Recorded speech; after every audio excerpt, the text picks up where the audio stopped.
안녕하십니까, 닥터봉입니다. 오늘은 소아 응급실에서 맞을 수 있는 대사질환에 대해서 한번 이야기해 볼까 합니다. 사실 대사질환 하면 옛날 생화학 교수님들의 그 일방적인 강의가 생각나기도 하고, 대사질환은 나하고는 관련이 없는 질환 같기도 하고, 어찌 해야 될지를 잘 모르겠는 그런 질환일 수 있습니다.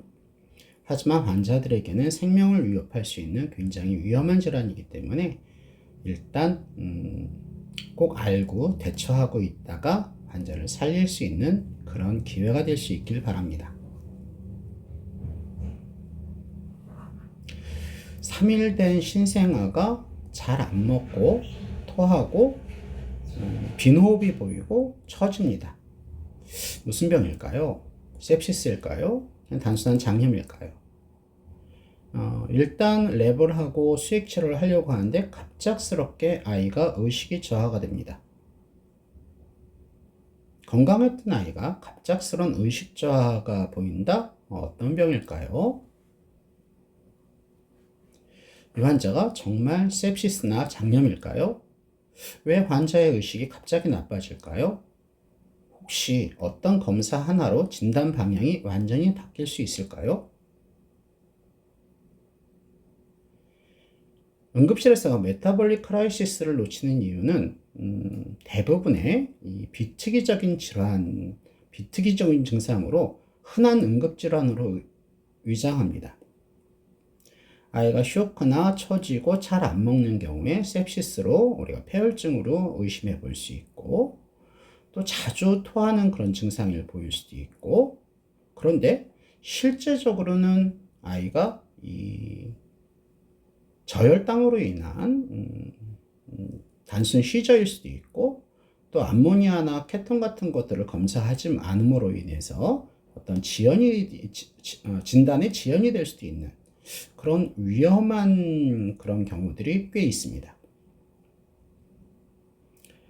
우리가 그 옛날 생화학 시간에 배웠던 그 복잡한 대사 경로를 이제서 다시 공부할 필요까지는 없습니다. 하지만 소아 응급실에서 만날 수 있는 빅5 대사질환만큼은 꼭 기억을 해주시기 바랍니다. 유레아 사이클 디스오더, 오가닉 엑시데미아, 패티 엑시드 옥시데이션 디스오더, 메플 시럽 유린 디지즈나 아드레날 크라이시스 정도는 항상 응급실에서 만날 수 있다라는 생각을 꼭 해주시길 바랍니다. 응급실에서 절대로 무시하면 안 될 이 레드 플래그들은 어떤 게 있을까요? 이런 패턴들이 보이면 반드시 메타볼릭 디지즈를 의심해 봐야 됩니다.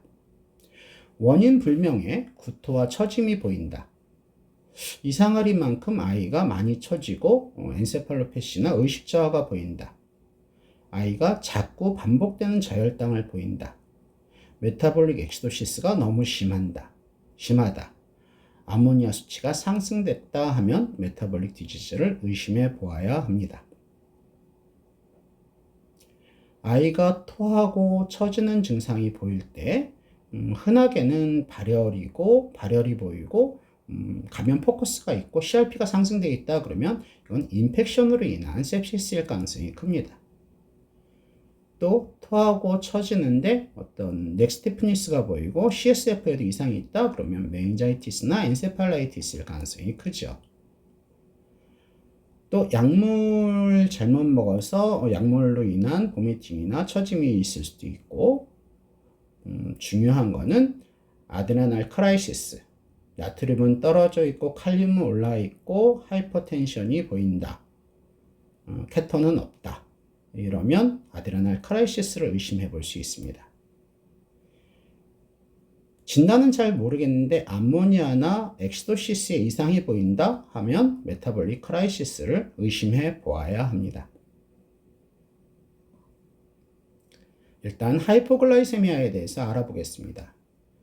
당이 떨어지면 케톤이 올라가서 임시 에너지원으로 사용되어야 합니다.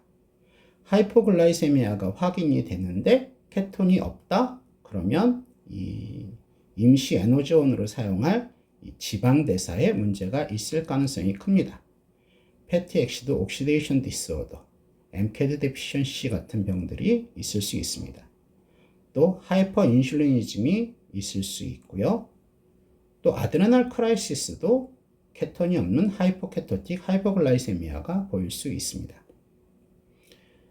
원래 하이퍼글라이세미아가 오면 정상적으로 그래도 케톤이 임시 에너지원으로 사용되어야 하겠죠. 그래서 케톤이 있으면서 하이퍼글라이세미아가 보인다면 sepsis이거나 오가닉 엑시데미아, 또 단순 금식으로 인해서 이 초등학교 이후로 가면은 아무 문제 없어지는 정상 반응일 수도 있고요. 암모니아가 높다라고 하면 우리가 제일 흔하게 유레아 사이클 디스오더, OTC 데피션시 같은 것들을 의심해 볼 수 있는데, 암모니아는 높은데 글루코스는 정상이고 엑시드 베이스 밸런스는 정상이고 오히려 레스퍼레이터리 알칼로시스 같은 것들이 보이면서 아이가 처진다라고 하면 유레아 사이클 디스오더를 의심해 볼 수 있습니다. 암모니아가 높은데 시비어한 메타볼릭 엑시도시스가 있고 아나이온 갭을 체크해 봤더니 굉장히 높아 있고 케톤유리아가 보인다? 그러면 오르가닉 엑시데미아, 메틸말루닉 엑시데미아나 아니면 프로피오닉 엑시데미아 같은 오르가닉 엑시데미아를 의심해 볼 수 있습니다. 암모니아가 굉장히 높으면서 LFT도 굉장히 높아져 있고 PTINR이 상승돼 있다? 이러면 리버 펠리어로 생각해야 합니다. 아나이온 갭은 소디움에서 바이카보네이트와 클로라이드의 수치를 빼보는 그 수치가 아나이온 갭인데 아나이온 갭이 굉장히 높아져 있다라고 하면 또 케톤유리아가 보인다? 그러면 오르가닉 엑시데미아 생각해 봐야 됩니다. 또 아나이온 갭이 높아져 있고 락테이트가 상승돼 있을 땐 sepsis나 하이폭시아나 마이토콘드리얼 디펙트로 생각해 봐야 됩니다. 또한 약물 중독 같은 경우도 생각해 봐야 됩니다. 이 응급실에서 메타볼릭 디지즈를 의심을 해야만 바로 이런 검사들을 할 수 있거든요. 증상이 있을 때 반드시 치료하기 전에 글루코스를 주기 전에 이 검사들이 이루어져야 됩니다. 특히 글루코스와 케톤 같은 경우에는 플루이드를 이 덱스트로스가 들어가 있는 플루이드를 주면서 바로 증상이 없어져 버리기 때문에 진단을 못할 경우가 있을 수 있습니다. 암모니아나 락테이트나 BGA, 일렉트로라이트 같은 경우들, 그 다음에 아나이온 갭이나 아드레날 크라이시스들을 확인해 봐야 됩니다. 암모니아 레벨을 뭔가 이상한 아이들의 이 의식 저하나 이 기면 상태에 있을 때 새로운 CRP 인디케이터입니다. 보미팅, 레사지 해서 의식 저하가 있는 환자들은 하이포글라이세미아가 있다. 그리고 케톤이 없다. 그러면 패티 엑시드 옥시데이션 디펙트. 암모니아가 높아져 있는데 BGA에서는 괜찮다. 아니면 레스퍼레이터리 알칼로시스가 보인다. 그럼 유레아 사이클 디스오더를 의심해 봐야 되겠고, 시비어 엑시도시스가 있고 케톤이 있는데 암모니아도 동반적으로 상승돼 있다. 그 다음에 아나이온 갭이 굉장히 늘어 있다. 그러면 오가닉 엑시데미아, 그 다음에 하이포나트레미아와 하이퍼칼레미아가 있다. 그러면 글루코스, 보통 하이퍼글라이세미아도 있지만 글루코스 레벨하고 상관없이 아드레날 크라이시스를 의심해 보아야 합니다. 실제 놓친 케이스에 대해서 한번 알아볼까 합니다. 3일 된 신생아가 토하고 처져서 내원했는데 응급실에서는 sepsis로 판단했습니다. 그런데 글루코스는 정상이고 락테이트도 정상입니다. 그리고 메타볼릭 엑시도시스도 없으니 괜찮았습니다. 그런데 아이가 계속 처지고 이상해서 검사해본 암모니아가 650으로 굉장히 높아져 있습니다. 유레아 사이클 디스오더였습니다. 신생아에서 이 설명되지 않는 의식 저하는 반드시 암모니아를 확인해 보아야 합니다. 7세 남아가 토하고 배가 아프다고 하면서 이 저혈압이 생겨서 내원했습니다. 너무 탈수가 심한 상태다. 시비어 디하이드레이션이다 라고 판단해 볼 수 있습니다. 그런데 랩을 해보니 소디움이 많이 떨어져 있고 포타슘은 올라가 있고 글루코스는 떨어져 있습니다. 이 아드레날 크라이시스의 네 가지 징후가 다 보이죠. 하이퍼텐션, 하이포나트레미아, 하이퍼칼레미아, 하이포글라이세미아. 여기서 하이퍼텐션이 없는 경우도 있고 글루코스가 정상인 경우도 있습니다. 오히려 상승되어 있는 경우도 보입니다. 하이퍼나트레미아와 하이퍼칼레미아가 있을 때는 아드레날 크라이시스를 반드시 의심해 보아야 합니다.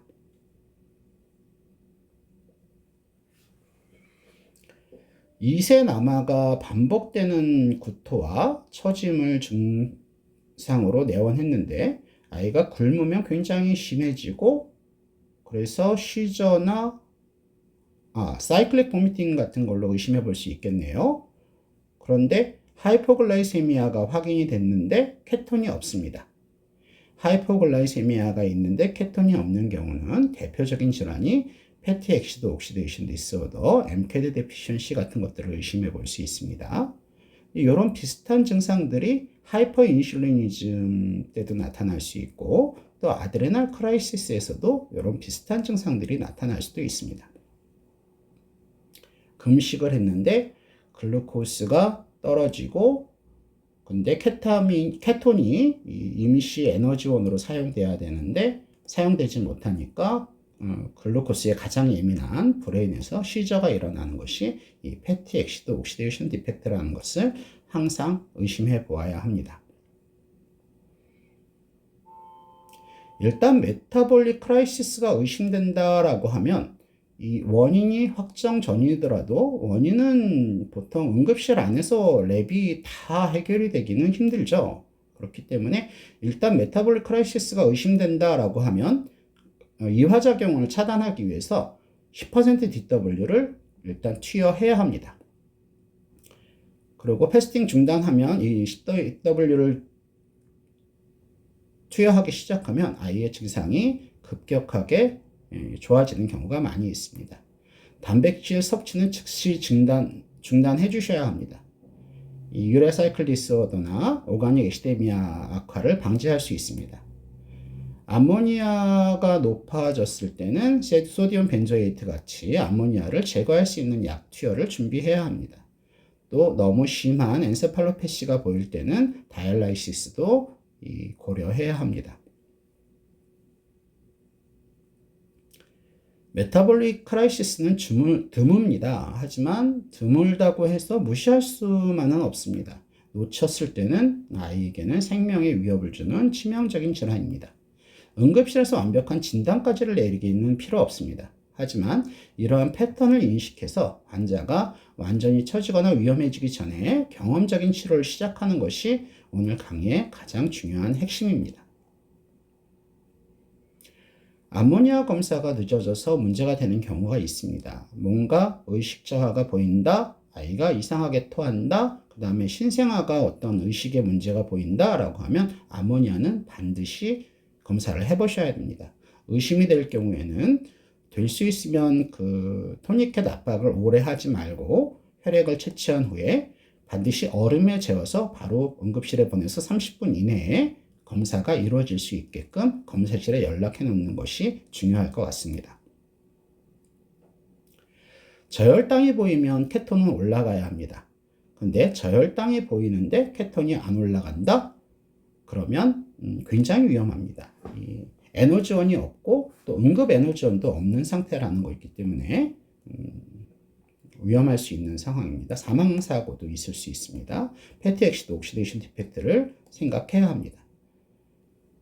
10DW 투여하면 환자는 살릴 수 있습니다. 하지만 10DW 투여하기 전에 바로 이 크리티컬 샘플을 확보해서 정확한 진단을 해내야 이번에는 아이를 살리지만 다음번에는 아이를 놓칠 수 있습니다.